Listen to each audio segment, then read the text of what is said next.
Hello, fellow risk takers, and welcome to my worst investment ever. Stories of loss to keep you winning. In our community, we know that to win in investing, you must take risk, but to win big, you've got to reduce it.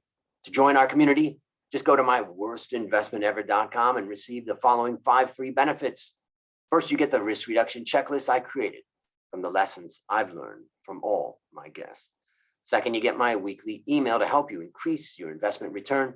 Third, you get a 25% discount on all AE Stotts Academy courses. Fourth, you get access to our Facebook community to get to know guests and fellow listeners. And finally, you get my curated list of the top 10 podcast episodes. Fellow risk takers, this is your worst podcast host, Andrew Stotts from AE Stotts Academy, and I'm here with featured guest Meridith Elliott Powell. Meridith, are you ready to rock? I am ready to rock. Yeah. I just laugh and I smile because I see your energy and I really appreciate it. So let me introduce you to the audience. Meridith Elliott Powell was voted one of the top 15 business growth experts to watch, the top 41 motivational speakers, and top sales expert on LinkedIn. Meridith is passionate about helping her clients learn the strategies to turn uncertainty to competitive advantage.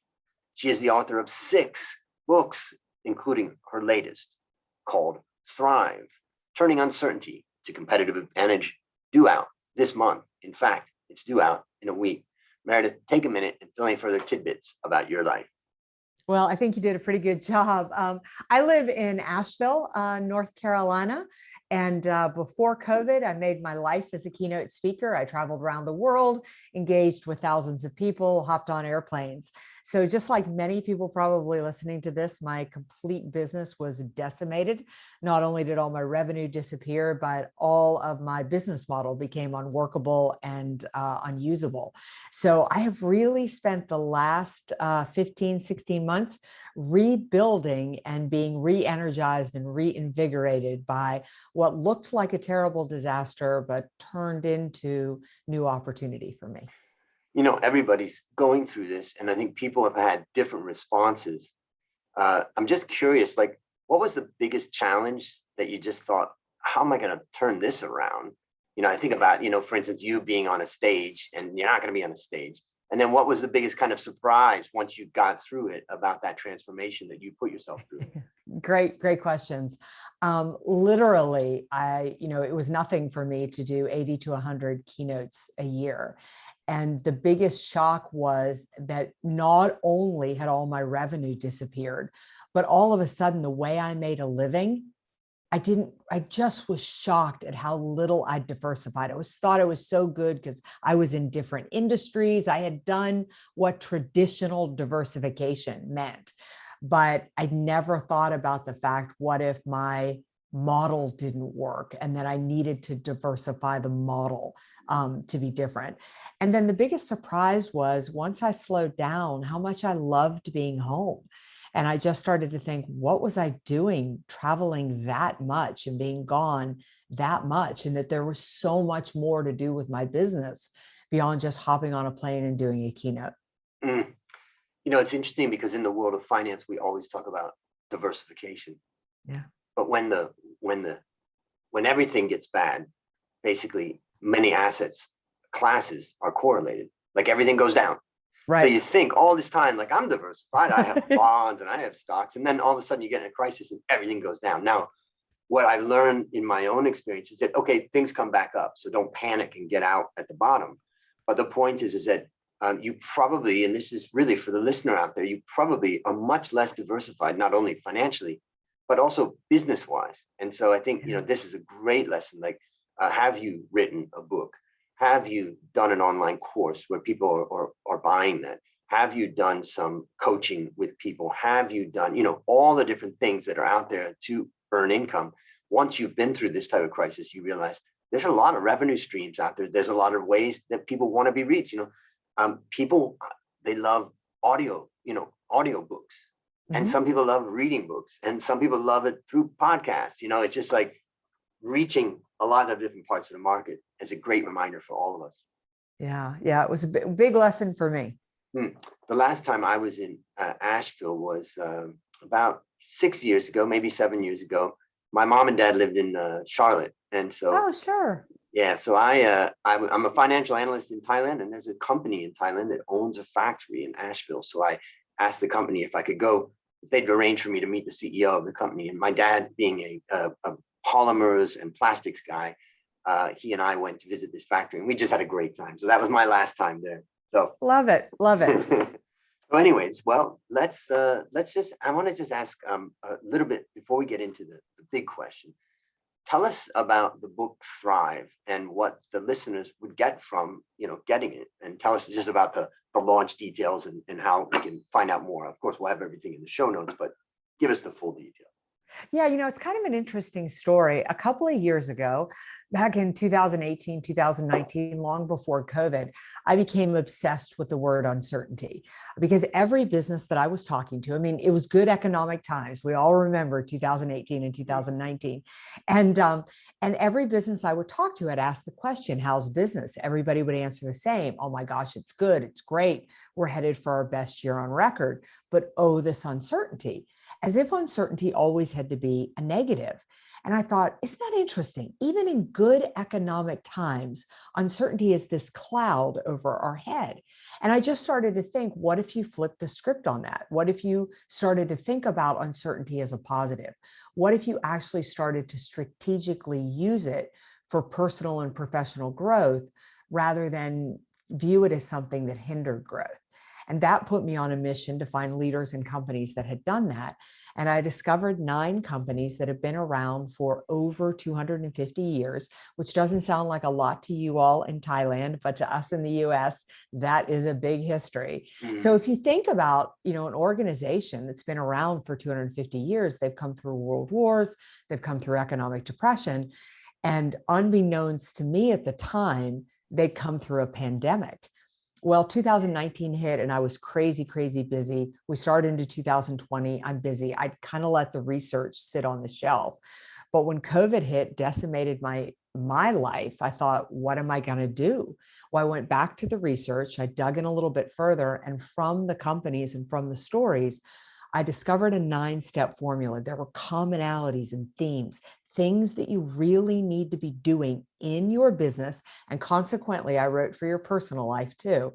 If you want to manage the constant shifts and changes that life shows us, whether it's as big as a pandemic, it's as small as new regulation, it's having a child go off to college, or, suffering a loss of a loved one. This is the strategy you use to be somebody who runs to the sound of the gunfire and takes action, rather than be somebody who's stuck. And that's what happened during the pandemic. People wanted to do something, but when uncertainty hits, we're confused, we're stuck. We need a path. And that's what I wrote. That's powerful. I mean, it reminds me of, I have a coffee business in Thailand, and we import machines from espresso machines from Italy.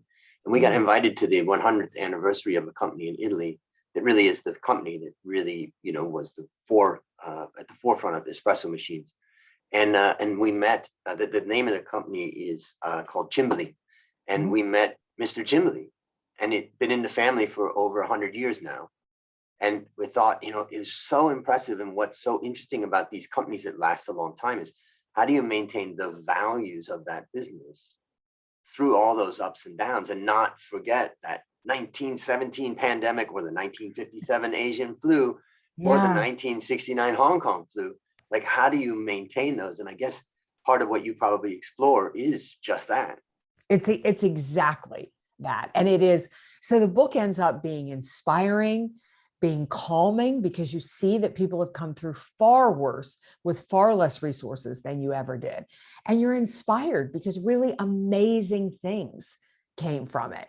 So I'm very proud of the book. I'm very excited about the book, and I really want people to read it because I really believe it's going to make a difference, for people. And you simply find out about the book on Amazon. As you said, it's launching next week. You can also find it at my website, valuespeaker.com, and you can get a free download of a chapter there as well. Fantastic. I'm looking at Amazon right now, and there it is. Thrive: Strategies to Turn Uncertainty to Competitive Advantage. It's available like pre-order, I guess, or Kindle, hardback, hardcover, and paperback. Fantastic. And we're going to have the audio as well. Yeah, I heard you talking about that on Larry's podcast and Selling from the Heart. That's exciting. Well, last question. How would you describe kind of your unique thing that you bring to your clients? You know, there's lots of sales books, there's lots of sales people, there's lots of sales strategies, and, you know, different things work for different people. But how would you describe what it is that's unique about what you bring to the client? You know, it took me a long time to really figure out what that was.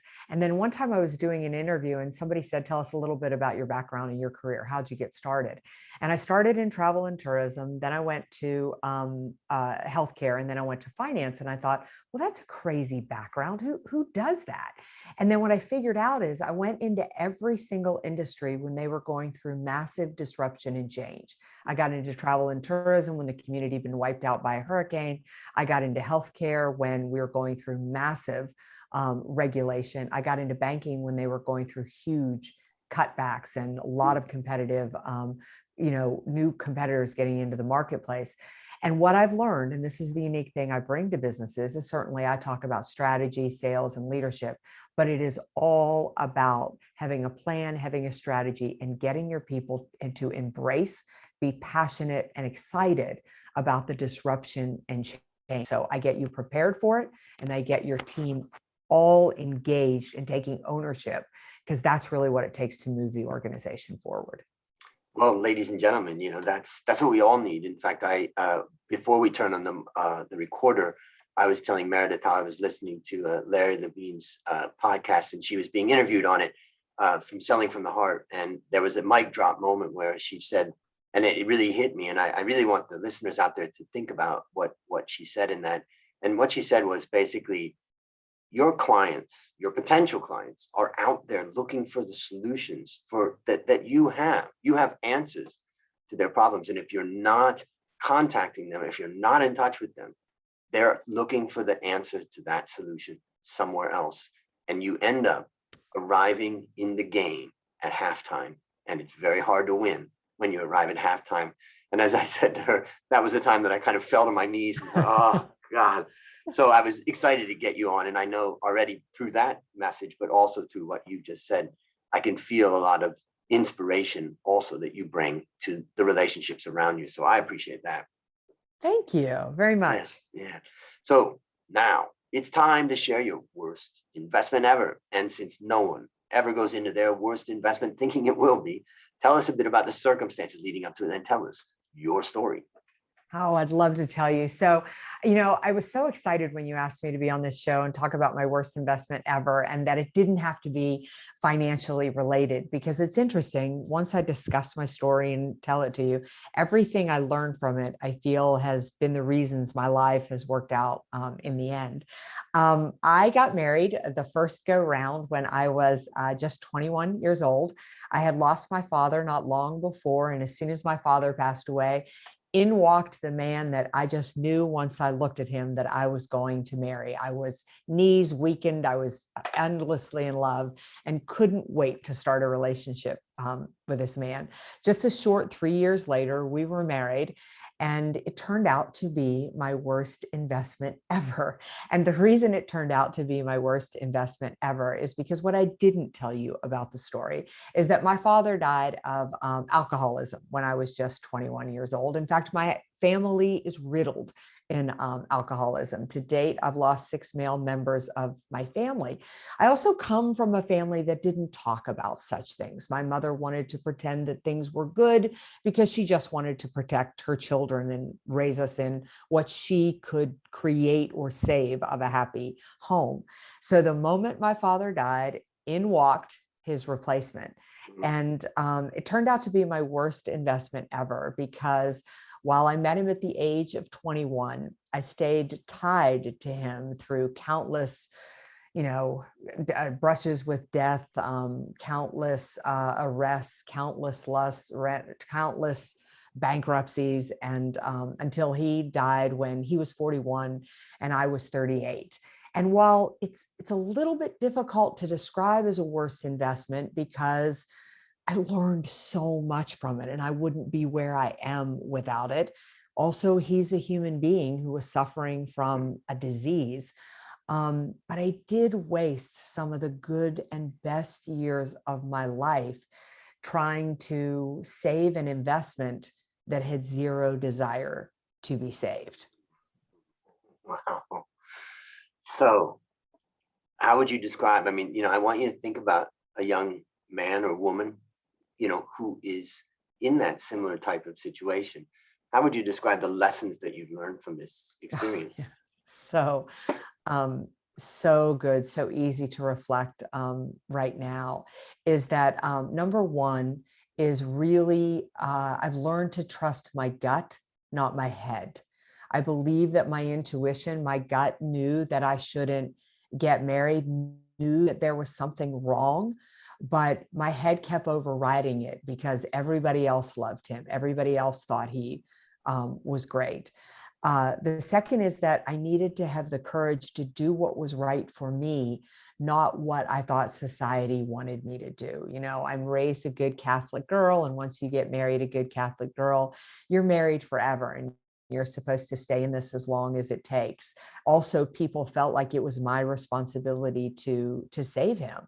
And I bought into that as well. And so to really have the courage to live your life and to live your voice, I'm so inspired by people in their 20s who kind of defy what society is telling them to do and walk their own path, because I didn't have the courage to do that until I was 38 or 39 years old. And the most important lesson that I learned, that I've taken away, is that I can't fix things I can't control. And while that sounds like something personal, I've taken it into business. I can't help customers that don't want to be helped. I can't save employees that don't want to do the work. My job is to communicate what I need the outcome to be, whether that's in my personal life, this is how I want the marriage to look, or this is how I want the friendship to look, or these are the rules of working in my business, or as a company, if I'm going to do this for you, this is what I need you to do.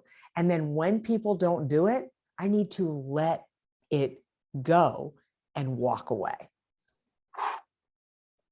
I just had a wave of kind of tears come to me, because I also felt, when I was growing up, there was this movement called tough love.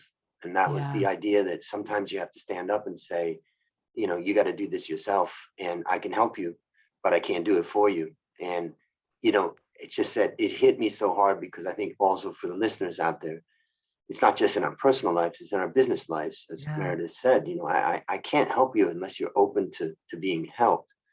And before I go into kind of my takeaways on this, I just want to talk a little bit about this. So I hear about, listening to your gut, having courage, and realizing that you can't fix, someone else. My question is, when you're young, you don't have all of these experiences. How could you find, obviously there's some, let's say some people out there, men or women that are young, that do have that courage and they're in touch with their gut. But then there's that other group of people who are not, and they're struggling, and they're about to kind of make this mistake. You're like, how do you get more in touch and listen to your gut? What a great question. Yeah. I think number one is you've got to surround yourself with the right people. And what I mean by that is when I finally made the decision to legally separate from my husband, we never divorced. I just couldn't go that far. But my mother, whom I loved, really had trouble with that. She felt like I should stay by his side and I should help him and support him. And I had to put her at a distance.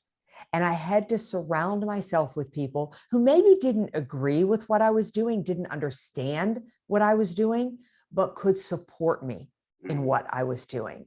So you really, as a young person, you really need to surround yourself with about 5 good people, people that you admire how they live, their values, and that they don't judge you, tell you what to do. They just love you and support you. Because I could have been making the wrong decision. I could have fallen flat on my face.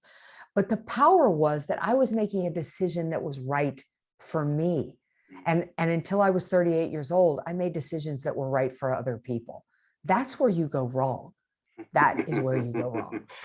And when you think you're making decisions that are right for other people, it's probably not even right for other people, what you're doing. Yeah, exactly. Because I'm doing this for you. Yeah, people want you to make decisions that validate their bad decisions. You know, and that's really what I found is like my mother didn't want me out of that situation because I would have then somehow passed judgment on her staying with my father or something. You know, it's a tangled web of psychology, but I really believe everything I do in my business, I learned from spending so many years riddled in alcoholic relationships. I figured out I was an enabler.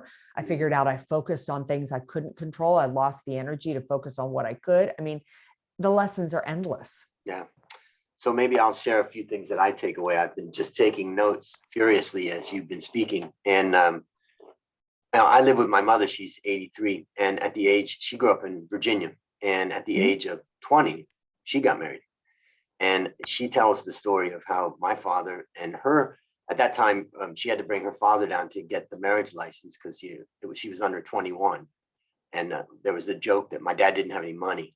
So it was $1 or $2 for the marriage certificate, and he had to borrow it from her father. Now, turns out my father didn't have any problem with alcohol, and they had almost 59 years of a happy marriage. Yeah, that's great. And that's amazing to me as I look back, like the luck of the draw in some cases, you know. So true. And but we did have a brush with alcoholism in our family, and that was when I got addicted. And I was a 17-year-old kid that was involved with alcohol and drugs, and my life started falling apart, and I started getting into serious trouble with it. And, you know, I'm just going back, I wrote down something, you know, you were saying about your mother wanting to, you know, say that, you know, things are okay, and, you know, try to make excuses kind of for what's going on, and it's fine and everything's good. And in my mother's case, she just stood up to that and said, this is not, you know, I won't allow this in my life. You know, I'll do everything I can to help. And so they got me into treatment centers at a young age. And I managed to get sober in 1982. And then after that, I graduated from this treatment center I was in 1983. And then my mom said, well, you're going to be 18 soon, so it's time to go out on your own, and you've got to go do it. You have what you need. And we don't want to live through a relapse. That's your problem. And you need to solve it yourself. So impressive. And I had the 12 steps, you know, and 12-step programs out there. Of course, there's Al-Anon nowadays. It's so easy for anybody struggling with alcoholism themselves or alcoholism in their family. There's plenty of ways that you can reach out to Alcoholics Anonymous, to Al-Anon, for men and women who are not alcoholics, but are in families with alcoholism. There's just a lot of resources out there. So I really want to encourage anybody that's facing that kind of problem. It's out there. And, you know, that was almost, let's say, almost 40 years ago. And I haven't taken a drink or a drug in almost 40 years. Oh, that's so impressive. Congratulations. Thank you. And that's part of, you know, people are like, you're really good with your mom, and, you know, you bringing her to live with you in Thailand. I thought my mom was devoted to helping me overcome a very serious challenge. And she didn't do it through enabling me or thinking that by preventing me from suffering the consequences, she was helping me. She basically kind of managed my collision with the consequences and made sure I felt it and used that as a tool. And so as my mother's now at an age of 83 and she needs support and help, just like I needed it there, what a great opportunity to have gotten sobriety and then be able to bring that back to my mom. So, you know, it's great to hear your story and what you've overcome. And I really appreciate that. So that's kind of my big takeaway from your story. Well, that's a huge takeaway, and that's a beautiful, beautiful story. And you have an incredible mother, because most parents are not that tough. It's the hardest thing. I've never had to do it with a child, so I can't even imagine, but that is love at a true higher level. And you see the difference it made. Yeah. And I think nowadays too, it's like whether it, I look at the stock market as an example in the economy in the US, and, nobody wants to allow other people to suffer. Yeah, exactly right. The Fed is there to save the day. So no Mhm. matter how high you push housing prices, no matter how high you push stock market prices, somebody's going to prevent the suffering. And That's it's right. just a different world than what I was brought up in. So it's sometimes hard to understand how it's like feeding an addict, basically. So let me ask you, Mhm. I want you to think about that let's just imagine a young 20-year-old woman out there in somewhat similar situation as you were in.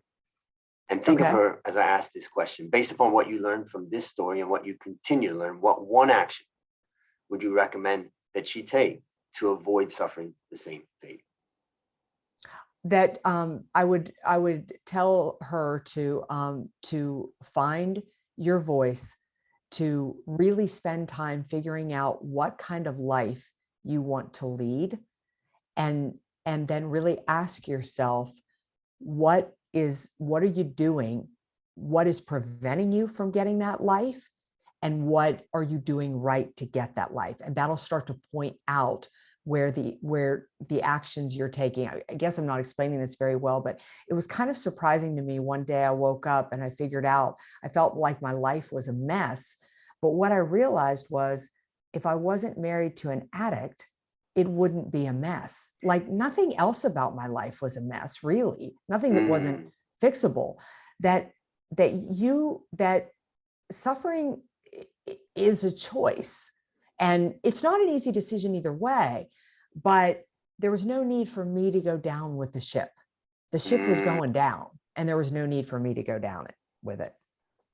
That's great. And I think, the idea of valuing yourself, and then when things go bad or feel bad, to say, what do I want and how do I stay true to that? So very great advice. So last question, what's your number one goal for the next 12 months? Oh, my number one goal for the next 12 months is easy. If I could be on a soapbox telling people how to turn uncertainty to competitive advantage. And a lot of what we talked about is the reason I wrote about it in your personal life. I added that on, that's my goal. I really want to help people start to view what life throws you as, rather than a negative, it's to see the opportunity in it, because that's where you're going to find the path forward. Fantastic. Well, listeners, there you have it. Another story of loss to keep you winning. My number one goal for the next 12 months is to help you, my listener, reduce risk and increase return in your life. To achieve this, I've created our community at myworstinvestmentever.com, and I look forward to seeing you there. As we conclude, Meridith, I want to thank you again for coming on the show. And on behalf of A Stotts Academy, I hereby award you alumni status for turning your worst investment ever into your best teaching moment. Do you have any parting words for the audience? Just that it's been a fabulous show. It's been an honor to share my story, and I can't wait to be part of the community. Amen. And that's a wrap on another great story to help us create, grow, and protect our wealth and our health. Fellow risk takers, this is your worst podcast host, Andrew Stott, saying, I'll see you on the upside.